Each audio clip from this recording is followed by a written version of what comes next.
sama-sama tayong magiging karakli.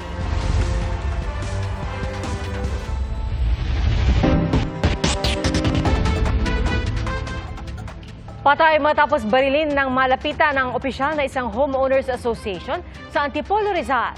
At sa Bulacan, patay rin ang isang lalaki matapos makipagbarilan sa 3 suspect. Saksi si Jamie Santos. Nakahandusay na sa kalsada ang lalaking ito sa tabi ng kanyang motorsiklo sa kuha ng CCTV sa barangay Graceville, San Jose del Monte, Bulacan.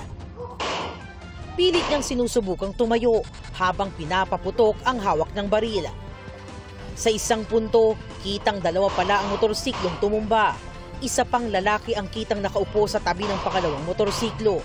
Tila may iniinda ring sugat. Hanggang sa dumating ang kasamahan niya at pinagbabaril ng malapitan ang biktima. Isa pang kasamahan nila ang dumating para tulungan silang makaalis sakay ng motorsiklo. Patay ang biktima na si Marwin Reyes.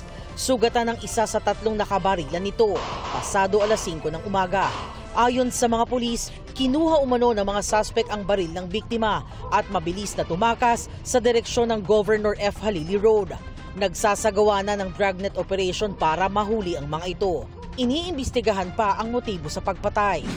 Sa Antipolo City, Rizal, patay sa pamamaril ang 60 anyos na opisyal ng Homeowners Association sa isang subdivision. Pasado tanghali, nagpapahangin umano ng gulong ng tricycle sa vulcanizing shop ang biktima nang lapitan ng gunman at barilin ng malapitan. Nakatakas ang 2 suspect na riding in tandem. Ang pamilya ng biktima, blanko sa posibleng motibo sa krimen, lalo't wala naman daw itong kaaway o kagalit. Patuloy ang investigasyon. Para sa GMA Integrated News, ako si Jamie Santos, ang inyong saksi. Binaha na naman ang ilang bahagi ng Metro Manila sa gitna po ng malakas na pag-ulan ngayong hapon. May mga nabagsakan pang mga sasakyan matapos tumumba ang ilang puno. Saksi si Marizo Mali. Binayo ng malakas na hangin at ulan ang mga motorista sa kahabaan ng Commonwealth Avenue sa Quezon City kaninang hapon. Nag-zero visibility pa. Sa bahagi ng Quezon Avenue, isang poste ang naputol, kaya lumaylay sa kalsada ang mga kable nito. Inaalam pa kung dahil ito sa pag-ulan. Bumaha naman sa Central Avenue na halos umabot na sa bangketa. Gutter deep naman ang baha sa isang bahagi ng Mother Ignacia. Sa Scout Madrinian, may natumbang puno na humambalang sa gitna ng kalsada. May natumba ring puno sa Barangay Pinyahan.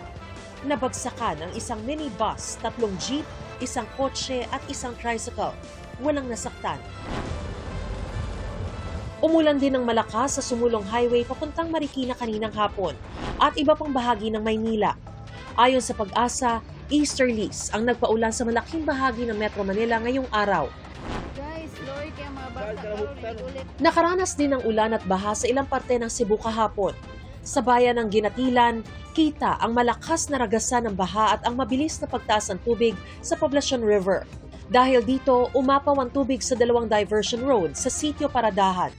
Sa baha, ang mga upland po ng mga barangays is nagbaha, and then ang tanan nga baha, natigom siya sa kanang Poblacion River kay siya may kanang outlet yun padulong sa dagat siya Nature River. Bumara raw ang mga tinambak na lupa roon. Nakasamot sa baha is naa siya kanang diversion bitaw nga duha ka buok atong para unta sa i-construct nga bridge unya wala na dayon. O nya niabong siya mo tong naka-cause siya nga kanang ma-impede ba ang flow sa baha.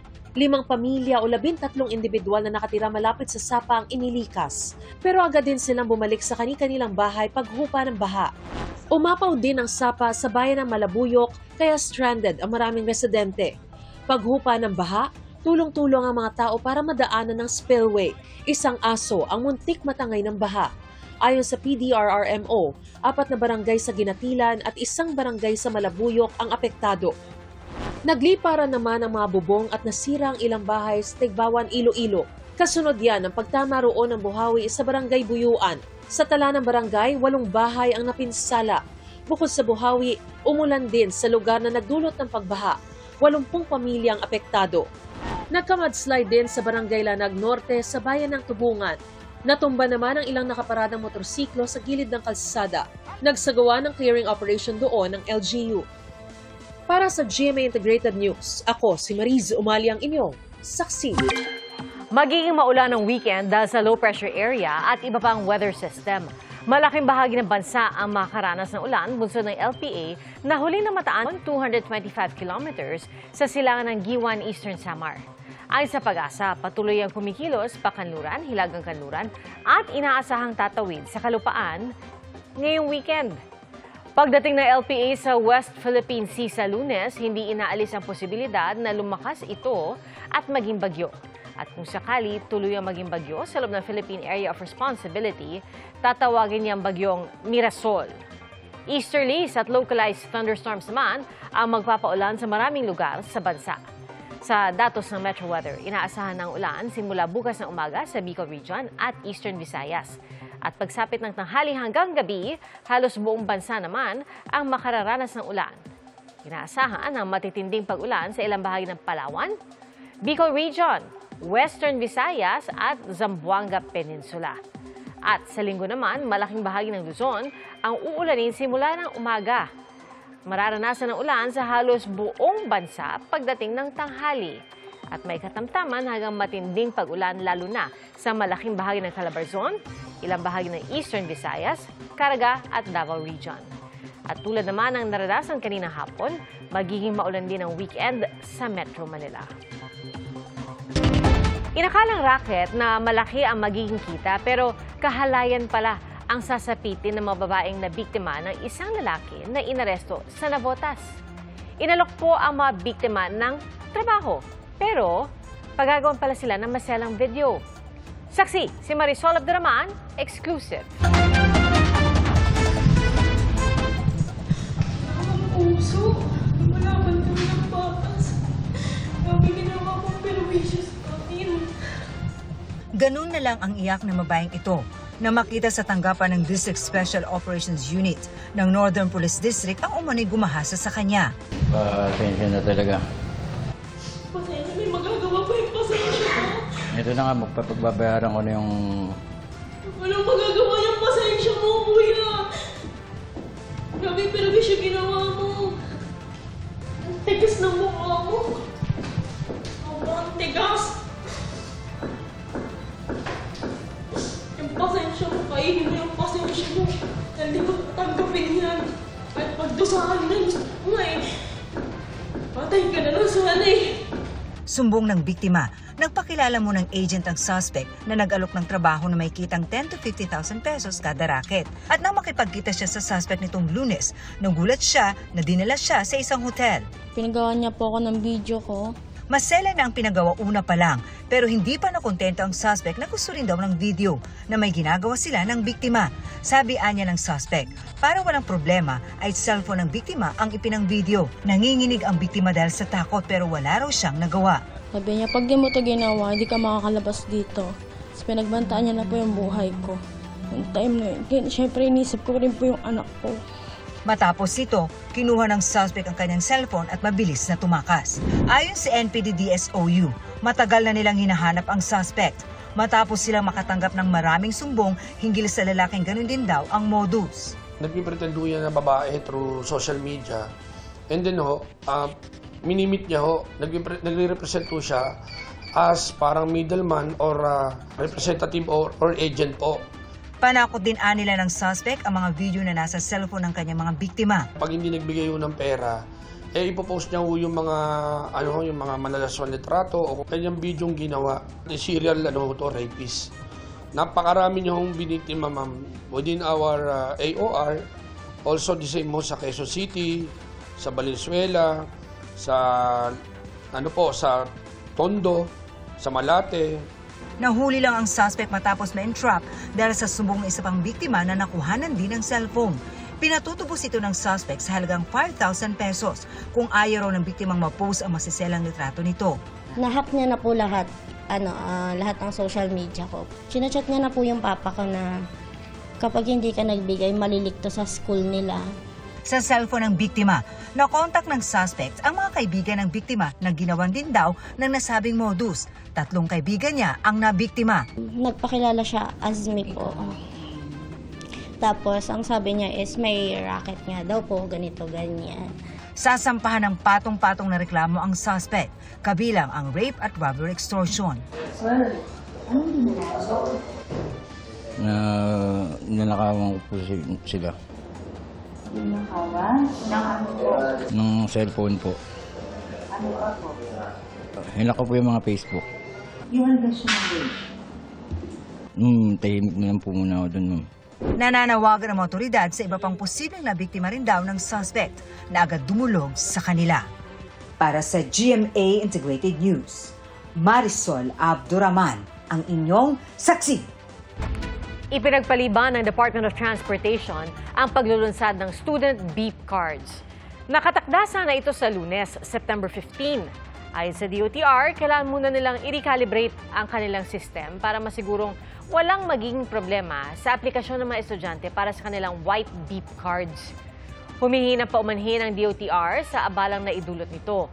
Sinisiguro raw nilang aayusin nilang maigi ang kanilang sistema sa loob ng 1 buwan.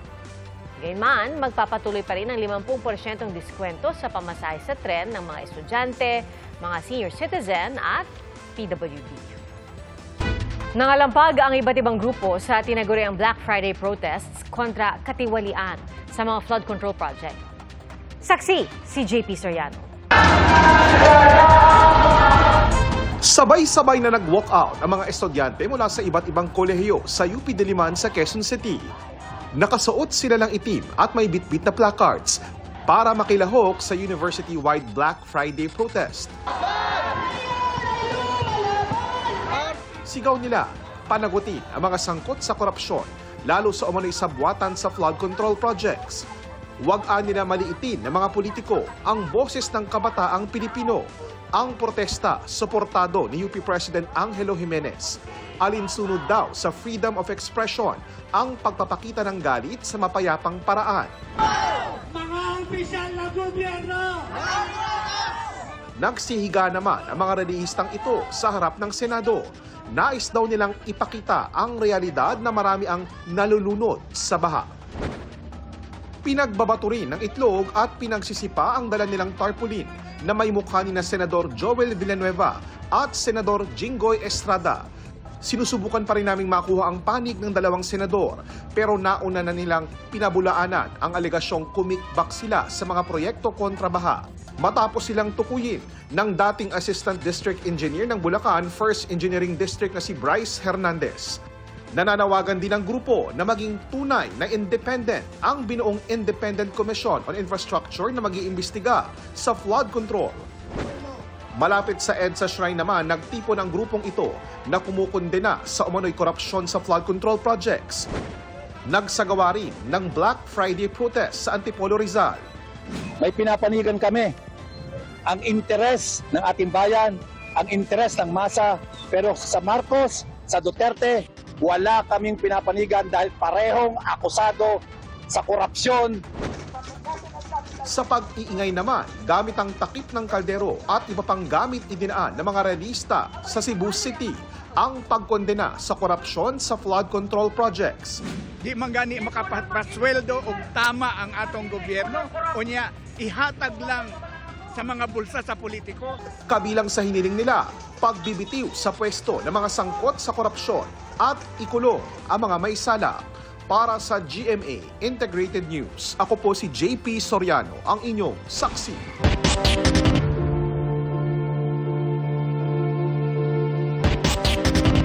Mahigit 1 bilyong pisong halaga ng mga flood control projects sa isang ilog sa Ilocos Norte ang na-corner ng 3 kumpanyang konektado sa mga diskaya. Batay po yan sa datos ng sumbongsapangulo.ph. Ilan po sa mga proyekto ang sira na. Saksi si Rafi Tima. Sa 3.5 kilometro lang na bahagi ng Bongo River sa Nueva Ecija, Ilocos Norte, 15 flood control projects na agad ang pinondohan mula 2022 hanggang 2023. Ang kabuuang presyo, 1.16 billion pesos. 3 kumpanya ang naka-corner sa mga proyekto batay sa datos na sinuri ng GMA Integrated News Research mula sa sumbongsapangulo.ph website. Yan ang Alpha and Omega General Contractor, St. Gerard Construction at St. Timothy Construction Corporation, mga kumpanyang pag-aari o konektado sa mag-asawang Sara at Curly Discaya. 9 sa mga proyekto nila sa Bongo River, pare-parehong mahigit 96 million pesos. Marami dito sira na. Bahagi ito ng milyong-milyong pisong flood control project ng DPWH dito sa Bongo River sa Nueva Ecija na wala pang 3 taon ay nasira na ng mga dumaang baha.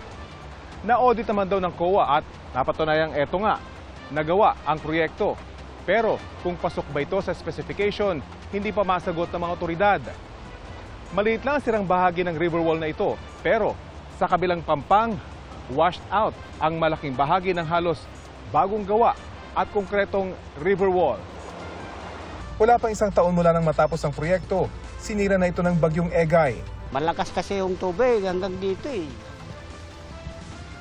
Nasira lahat yung mga kondyan, yung mga tupinggan. Ulat ho ba kayo na nasira agad? Oo. Hindi namin nakalain na ganyan pala yung lakas ng tubig. Hininga namin ng pahayag ang mga opisyal ng munisipyo, pero walaan nilang pwedeng sumagot sa aming mga tanong tungkol sa proyektong ayon sa kanila ay hindi dumaan sa lokal na pamahalaan. Gayunman, sinamahan kami ng isang local department head sa kondisyong hindi namin ipapakita ang kanyang muka. Bagaman walaan niyang nagreklamong mga residente, kung sila niyang tatanungin, may ibang lugar sana rito na mas nangangailangan nito. Nilapitan namin ang bahagi ng river wall na sinira ng rumagasang tubig. Parang ito yung dugtungan ng lumang river wall tsaka yung bago. Pero yung ilalim nito talaga puro bato na. Puro yan. Kapansin-pansin sa bahagyang ito ng nasirang dike, may isang piraso lang na bakal yung makikita. At yung kapal ng semento sa ibabaw nito, ilang pulgada lang. Ang ilalim nito, puro bato na. Pero hindi lang sa Bongo River may proyekto ang mga kumpanya ng mga diskaya. Katunayan, sa 36 na flood control project sa Nueva Ecija, 32 ang pinaghati-hatian ng 5 kumpanyang konektado sa mga diskaya. 16 sa proyektong ito noong 2022 hanggang 2023, pare-parehong nasa mahigit 48 million pesos ang halaga. 2 naman ang eksaktong 79,130,000 ang presyo. Sa kabuuan, 1.96 billion pesos ang proyektong nakuha ng mga diskaya sa Nueva Ecija para sa taong 2022 at 2023. Sinubukan namin kunin ang panig ng kampo ng mga diskaya pero wala pa silang tugon sa ngayon. Para sa GMA Integrated News, Rafi Tima ang inyong saksi. Sa susunod na linggo, maghahain ng reklamo ang DPWH laban sa mga sangkot umano sa mga questionableng flood control project sa Oriental Mindoro. At ang NBI naman, posible ring maghain ng reklamong plunder laban sa mga sangkot sa anomalya sa flood control. Saksi si Darlene Kai. Matapos ang paghahain kahapon ng reklamong draft laban sa 20 taga-DPWH at 5 taga-construction company dahil sa questionable umunong mga flood control project sa Bulacan, may batch 2 ng mga reklamo na ihahain sa Ombudsman sa susunod na Miyerkules. Para yan sa mga maanumalya umunong proyekto sa Oriental Mindoro. Ayon sa DPWH, kakasuhan din ang beneficial owners ng mga kumpanya o yung mga wala ang pangalan sa papel pero sila ang tunay na may-ari. Ang ipafile nating unang kaso, yung substandard na project na pinakita ni Governor Dolor. 3 po ang contractor doon. 7 packages, 5 package ay SunWest ang contractor. At isang package ay St. Timothy at isang package ay Elite. Yung St. Timothy at Elite, mga Diskaya connected and also against the involved DPWH personnel. Sinisikap naming makuha ang panig ng mga kumpanyang nabanggit ni Dizon. Bukod sa paghahain ng reklamong kriminal, makikipagpulong din daw siya sa Anti-Money Laundering Council sa Lunes para pag-usapan ang posibleng pag-freeze at pag-forfeit ng mga ari-arian ng mga sangkot umano sa anomalya sa flood control projects. Ang NBI naghahanda na ring maghain ng reklamo kaugnay sa flood control, ayon kay Justice Secretary Jesus Crispin Remulla. Titingnan namin kung kaya plunder. malversation, sigurado. Tinanong din si Rimulya kung pwede bang maging state witness si DPWH Engineer Bryce Hernandez na inakusahan sina Senador Jinggoy Estrada at Senador Joel Villanueva na tumatanggap umano ng kickback sa flood control. Mariing itinanggi ng dalawang senador ang aligasyon at si Estrada balak pang magsampa ng reklamo laban kay Hernandez. Ayon kay Dizon, pipirmahan na ang dismissal order ni Hernandez at isa pang DPWH engineer na si JP Mendoza na sangkot din umano sa anomalya. We will evaluate everybody. Evaluate natin yan.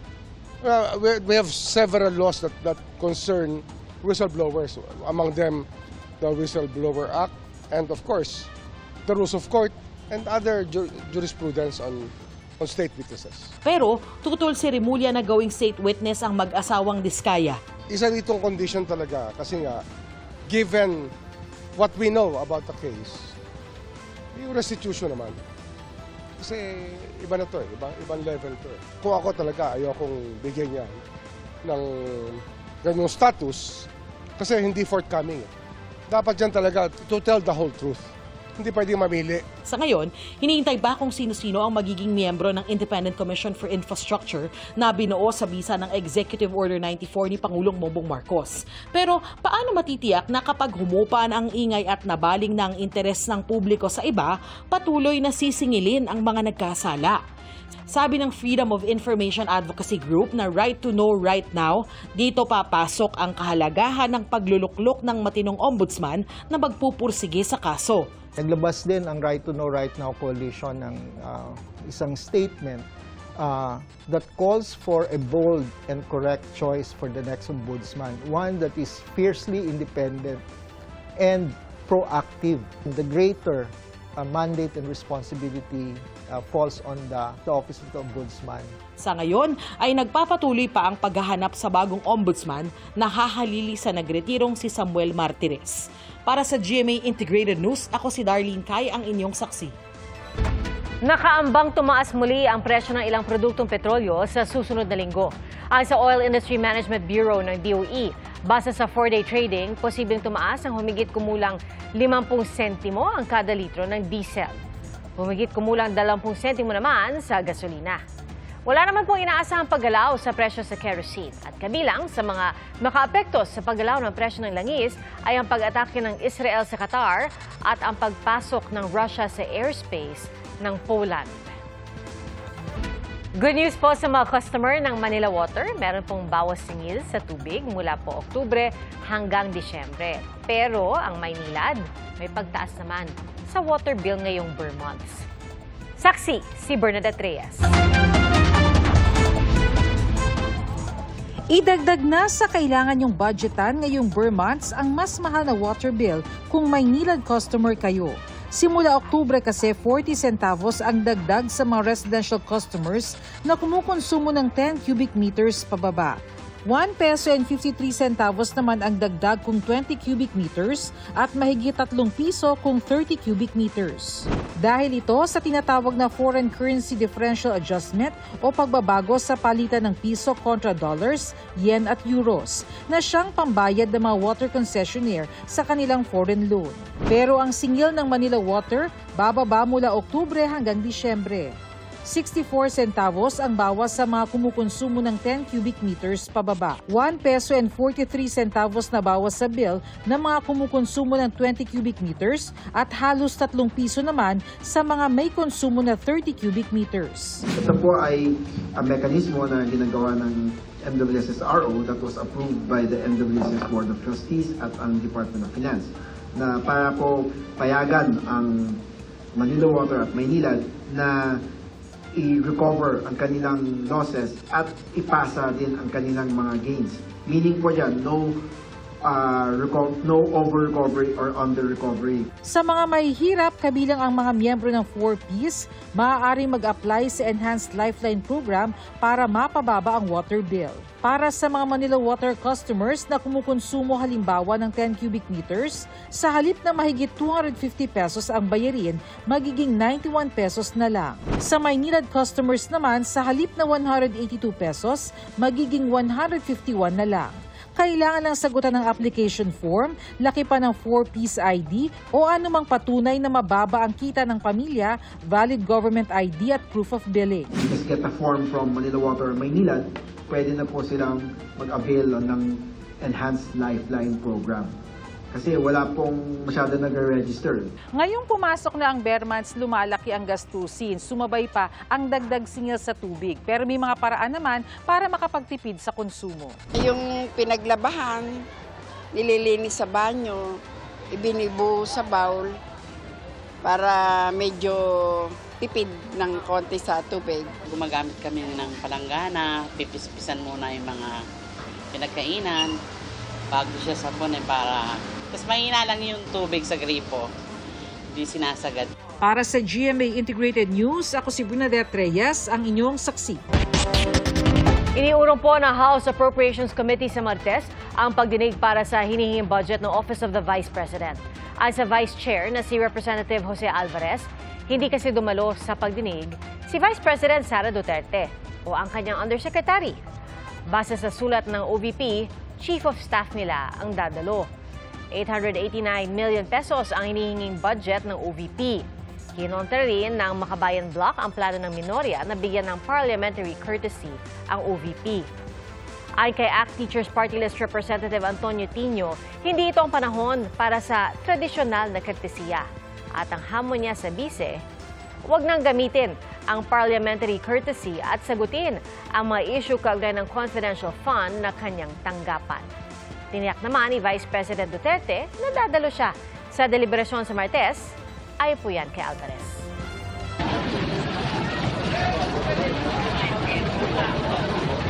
Nagngangalit na apoy ang bumulabog sa Barangay 27 sa Bacolod City pasado alas 12 kanina hating gabi. Agad rumisponde ang mga bombero at tumulong na rin ang ilang residente sa pag-apula. Ayon sa BFP, mahigit 200 pamilya ang nasunugan. Iligal na koneksyon ng kuryente raw ang isa sa tinitingnan posibleng dahilan ng sunog. Patuloy ang investigasyon. Pagsabay sa lumalawak na teknolohiya at mga tungkulin ng mga communications practitioner ang naging sentro ng talakayan sa 32nd National Public Relations Congress sa Quezon City. Pinangunahan ito ng Public Relations Society of the Philippines at pinag-usapan ng mga estratehiya para makasabay sa teknolohiya tulad ng social media at artificial intelligence. Tinalakay rin ang kahalagahan ng industriya ng komunikasyon na may malaking papel para masiguro ang paghahatid ng tamang impormasyon sa publiko. If you're looking towards humans and understanding that your role is to connect meaningfully with them, then you will realize the tools that we have, AI, big data, all of that, is a way to connect more meaningfully and in a more relevant way with stakeholders everywhere.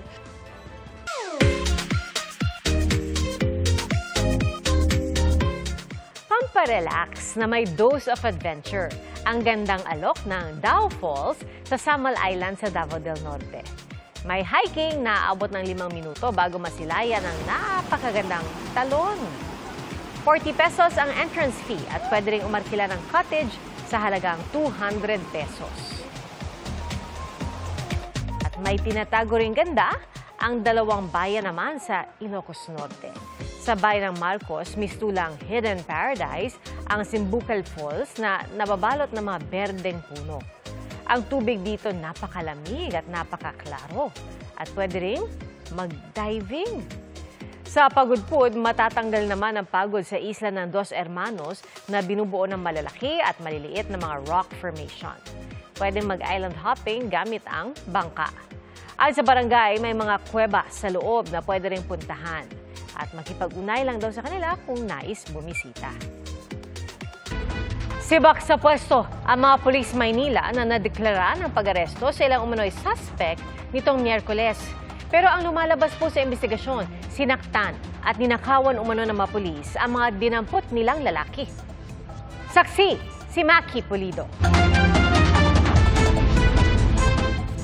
Nag-uusap sa gilid ng kalsada nitong Martes ang nakaputing si Chester Dumaran at nakaitim na si Nicole Owen Suliasa nang paligiran sila ng 8 lalaki at saka pinusasan. Pagkatapos ay isinakay si Dumaran sa itim na SUV habang si Suliasa ay isinakay sa pulang sedan. Nangyari ito bandang alas 3:30 ng hapon. Pagsapit ng hating gabi, muling makikita ang black na SUV na nakaparada sa tapat ng isang kainan. Mula sa SUV, makikita ng tumatakbo palayo si Dumaran. Pagkatapos ng ilang minuto, may mga humahabol ng mga lalaki. Nasa loob na ng parehong sasakyan si Suliasa. Ang National Police Commission nababahala sa mga nakuhanan ng CCTV hating gabi ng September 10. Taliwas kasi yan sa sinabi ng Manila Police District Drug Enforcement Unit na inaresto nila si Suliasa sa drug enforcement operation na ikinasa sa parehong oras. Sa affidavit of operation, ang itim na SUV ito ang inilistang ginamit na sasakyan sa operasyon. Nakakulong ngayon si Suliasa sa Manila Police District dahil sa kasong possession and distribution of illegal drugs. Inilistang at large si Dumaran. Ang nakasulat po na nangyari po na inaresto sila ay September 10 na po, 2025 at around 12:50 a.m. in front of Sizzling Restaurant. Ang totoong nangyari ayon kay Dumaran, isinakay sila sa sasakyan, inikot sa ilang bayan sa Rizal, pinagnakawan at sinaktan. Pagkatapos ay saka lang nagpakilalang pulis ang mga dumukot sa kanila. Pagkuha po ng cellphone ko, meron po akong Gcash account doon. Pinabuksan po sa akin, kinuha po nila yung laman ng 9,000. 10 buwan ko pong inipon yan, ma'am, para po sa 1 taon ng anak ko.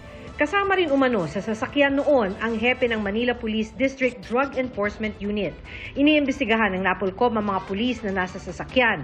Ang hepe na isang police major, 2 master sergeant, 2 staff sergeant, 1 corporal at 1 patrolman. Sinundo po namin si hepe nila sa headquarters. Then gumawa po sila ng plano sa gilid lang po ng sasakyan habang nasa loob po kami ng sasakyan. At saka po kami umalis patungo po ng Rizal. Humihingi ngayon ng proteksyon ng mga biktima, lalo na para kay Suliasa na nakadetine ngayon sa Manila Police District. Pag malaman po ng mga pulis na na lumalaban po para sa asawa ko kasi maninis po yung konsensya ng asawa ko. May gawin po silang masama sa asawa ko kasi nandun po sa loob yung asawa ko. Ayun lang po yung kinakatakot ko. Sinusubukan naming hinga ng pahayag ng MPD, pero pinarelieve na sa pwesto ni Manila Mayor Isko Moreno ang mga sangkot na pulis. Para sa GMA Integrated News, ako si Maki Pulido, ang inyong saksi.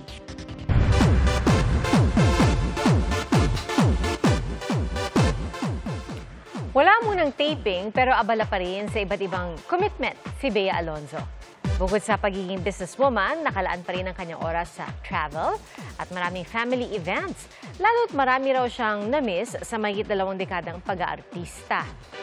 Nabuhay naman ang interes ng fans sa personal life ni Bea, na minsang magpalitan sila ng messages ni John Lloyd Cruz. Inibitahan kasi ng aktor si Bea sa kanyang tahanan at pinapasama raw niya sa aktres ang boyfriend niyang si Vincent Co. Nakakatawa lang si Idan, as I call him. Nakalimutan niya ata na nag-WhatsApp naman kami o nag-Viber naman kami at may number naman. Hindi ko naman doon siya nag-message. Nakalimutan niya ata na maraming tao doon. Maraming salamat po sa inyong pagsaksi. Ako si Pia Arcangel para sa mas malaking misyon at sa mas malawak na paglilingkod sa bayan. Mula sa GMA Integrated News, ang News Authority ng Filipino. Hanggang sa Lunes, sama-sama po tayong magiging saksi! Mga kapuso, maging una sa saksi. Mag-subscribe sa GMA Integrated News sa YouTube para sa iba't ibang balita.